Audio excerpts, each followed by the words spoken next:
Okay, so typically bleaching very dark hair to a very light shade in a short period of time is, yeah, typically advised against. However, it is possible to do, and it is also possible to do with relatively little damage. And so if you are determined to do it, there's a few things that I guess will come in handy to know. So, first things first, what kind of bleach are you going to use? If you're going to mix it up yourself, always go with a really low volume. You might have to do it like 1 or 2 more times, but it's going to be a far more gentle process, and just so really it's preferable here. And the other option that you've got is using boxed lighteners. The one that I really like was the L'Oreal Excellence Cream something. The reason I prefer this is because the mixture comes to a much creamier texture, so it goes through the hair much easier, and yeah, so that's what I prefer. And something that's really important to know as well as far as bleach is concerned, you only want to leave it in your hair for about like 30 to 45 minutes tops, because after this point it's going to stop lightening it and it's going to start eating away at it, and so yeah, you don't want that. And obviously by the same token, if you've got a lot of hair and you started putting it in one side, if you work your way and go through,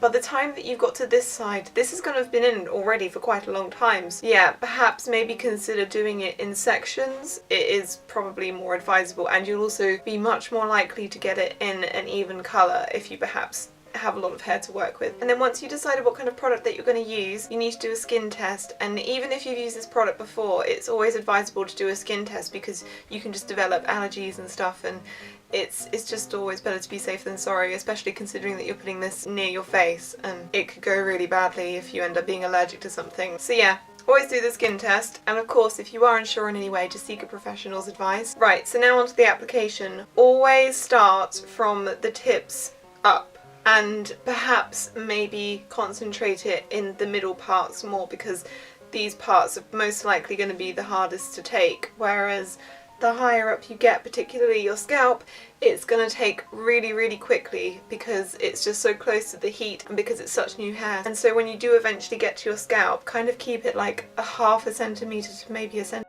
away from your scalp to just kind of keep it from burning. And if at any point it starts tingling or itching and hurting, abandon ship. Wash it off, abandon ship.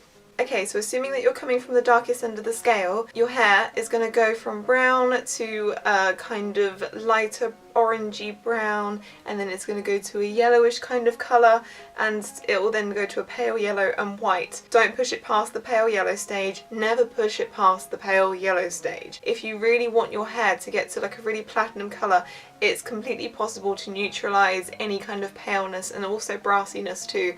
Just don't push it past that. Your hair will just break and snap, and yeah, so just be really careful. And so once you've got to like the pale orange yellow stage and you're going to lighten it further, I would suggest you take numerous bottles of hair serum and saturate your hair in it. And the reason for this is because ordinarily you're supposed to wait between each time that you bleach it, and this will help you kind of build up natural oils within your hair again. However, obviously, as you're not going to give your hair time to do that, it's really, really helpful if you just kind of put so many, even if it just feels really, really greasy from it. This is probably going to be much, much better than just doing it without anything else in your hair. So yeah, the next time you lighten it, saturate it in oils. I definitely could tell that that just did like the world of difference for me. Right, so now that you got to this point, you're probably going to be at the light pale stage that you want to be at, but you're probably just going to have a bit of brassiness there. So what you need to then do is go in with a toner. Every blonde that you see is going to be toned. It's not going to, no blonde is just bleached and left as it is. It's always going to be neutralised to kind of take out the brassy tones that are typically left once you've bleached it. I use the Bleach London toner, and yeah, it's really good, and it also comes with a really nice reconstructive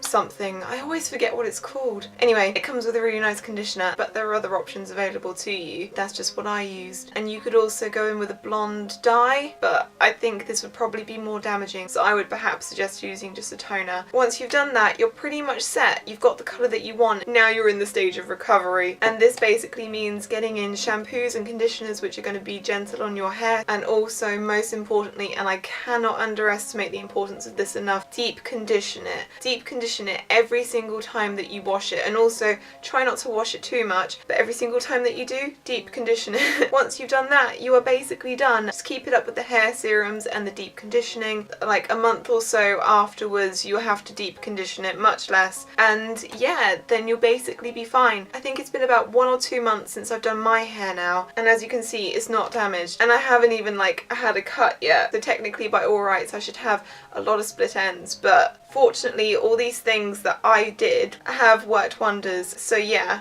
I hope they're helpful to you. A word of caution though, if you don't know and you're new to me, my hair was pretty much untreated before I did all of this to it, so I had a pretty good canvas to work with. If you have already got quite heavily treated hair and it's already been bleached perhaps and you've made it darker, I don't know, and I would be pretty hesitant to suggest that you go through this as well. I think that another very large factor in why this worked for me is because I didn't have damaged hair beforehand, so I had a lot to work with basically. So perhaps, yeah, if your hair is a bit damaged, just follow kind of like the recovery steps for now and give it a bit of time. So yeah, I think that's everything that I know. If you have any questions or perhaps there's something that I might be able to help with, don't hesitate to ask me down below. And I am going to leave loads of links for either the products that I've mentioned in this video or that I think are perhaps like helpful here, and I'll link them all down below too. Right, now for those of you that watch my videos on like a frequent basis, if you're wondering why my hair is blonde, it is because I have literally washed all of the colour to get the silver out of it. I had to wash it like almost about 20 times, I swear. I think I had swimmer's ear by the end of it. The reason that my hair is blonde is because I'm about to show you how I make and do my hair silver. So until then, bye!